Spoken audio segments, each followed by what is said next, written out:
Gesellschaften unterliegen einem stetigen Wandel. Welche Prozesse sind Ihrer Meinung nach besonders wirkmächtig? Globalization is presenting us with a number of very different challenges. We see these challenges very differently because we come from very different perspectives. The same issues of understanding are still relevant, but clearly we do come from different points of view, and that is one of the reasons why it's important to teach us how to cope with diversity, how to understand diversity. So if you go to someone in the Middle East and discuss what challenges of globalization, they might mention someday an aeroplane may appear in the sky coming from somewhere in the West and bomb my city. And I won't know why they've done it. That's not how we see it. We see it that they've got terrorists and we need to bomb them. But from their point of view, they suddenly bomb us. We don't know why. Now, it's important for us to be able to understand how they see that. It's important also that people in those countries understand how a few, actually very isolated but powerful acts of terrorism among us can make many people in our societies prejudicial against them, so that they need to understand why that's happening. So, yeah, the different people in different parts of the world will experience globalization challenges, whether economic or cultural or political, very, very differently. Der Begriff der Globalisierung wird als Sammelbegriff verwendet. Im Bereich von Wirtschaft und Ökonomie ist er leichter nachvollziehbar. In welchen Bereichen der Gesellschaft wirken sich Globalisierungsprozesse ebenso aus? Globalization takes place at different levels. Obviously economic globalization, which comes in two different forms. One, it comes in changes in patterns of production and consumption. Second aspect of economic globalization is the rise of great corporations who are often able to play different parts of the world off against each other. Third is the question of cultural interchange, that we get the opportunity to learn about and experience other cultures, which also comes with a fourth consequence of globalization, and that is that people move around the world more, whether as tourists or as temporary workers or as permanent immigrants. And that also gives, for some people, a challenge of dealing with cultures that are unfamiliar. There's at least 4 fields there where globalization has very large effects. There's perhaps a 5th one, and that is that, which has probably been with us longer than economic globalization. It's something that the world wars taught us, and that is that it's difficult for conflicts between states to be contained. Whenever there's a conflict between states in the world, there's always a risk that patterns of alliances will lead to greater and greater wars. So that's probably the first impact of globalization we had in the 20th century.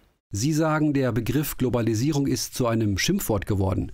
Produzieren diese unregulierten Prozesse also mehr Verlierer als Gewinner? Globalization, whether it's regulated or unregulated, will produce winners and losers. And sometimes we are simultaneously winners and losers. The processes of trade, trade virtually always makes everyone a winner, because we each find out the thing we can most profitably do. This is standard economic theory, which I think is valid. The problem is that on the way there is disruption.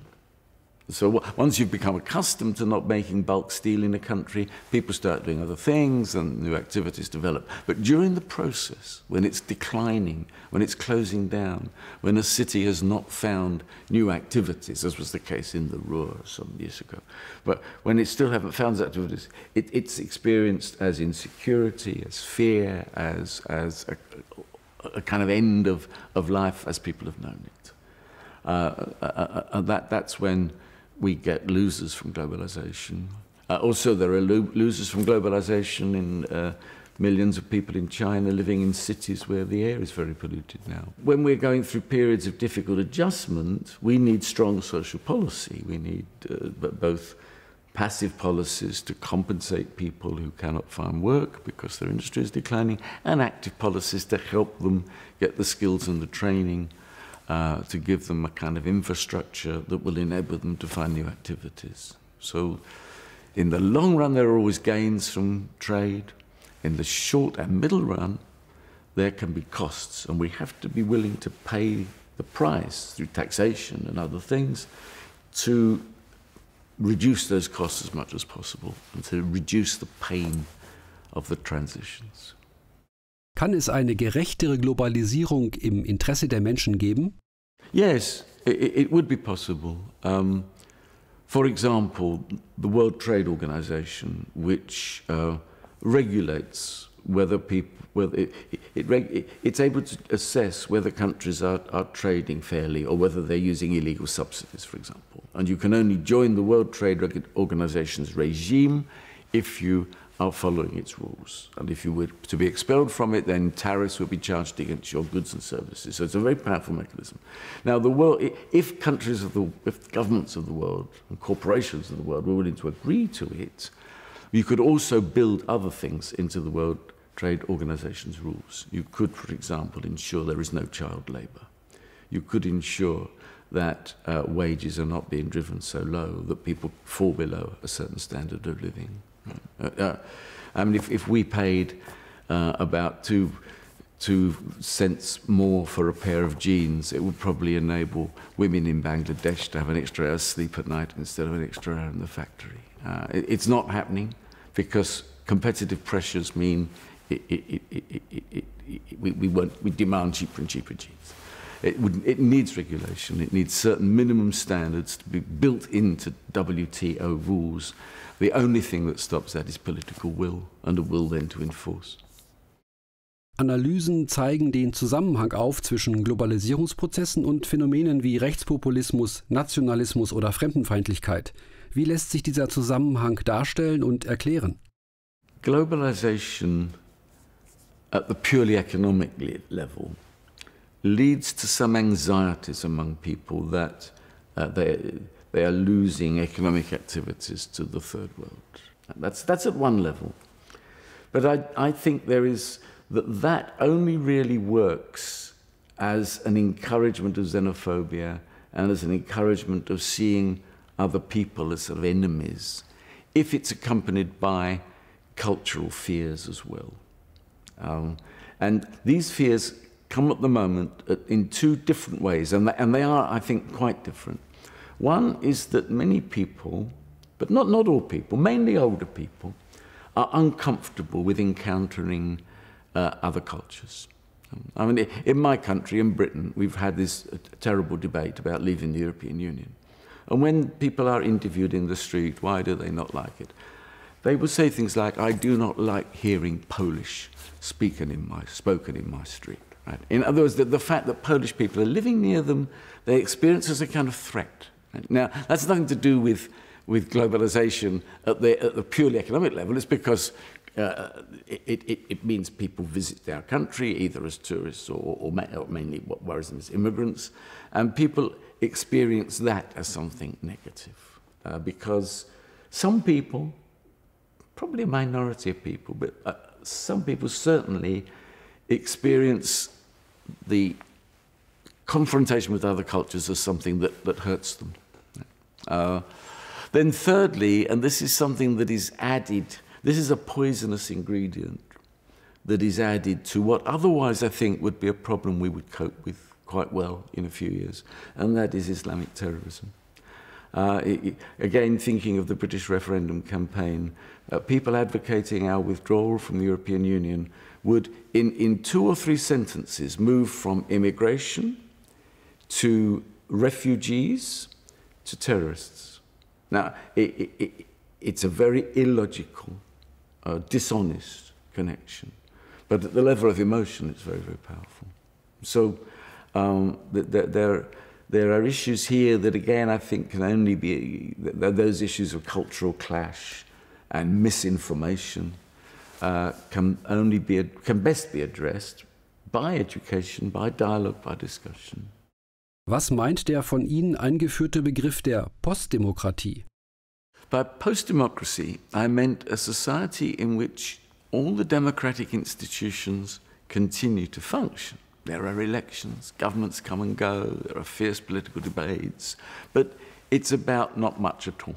That the actual content of what happens becomes weaker and weaker. The thing becomes a kind of game between rival groups who do not really offer very different programs, partly because the decision-making has all gone away to higher levels. So this is very different from a society which no longer has democracy. It's a society where on the surface it looks as though all is running very well. And so my warning really was, look below that surface. Are the democratic institutions really enabling serious debate, serious consideration of alternatives? I never argued that in the Western world we had already arrived at post-democracy. I said we were on the way towards it. And I said as long as there are still movements capable of giving the system a shock and changing the perspectives of leaders, then there was still life in the old dog.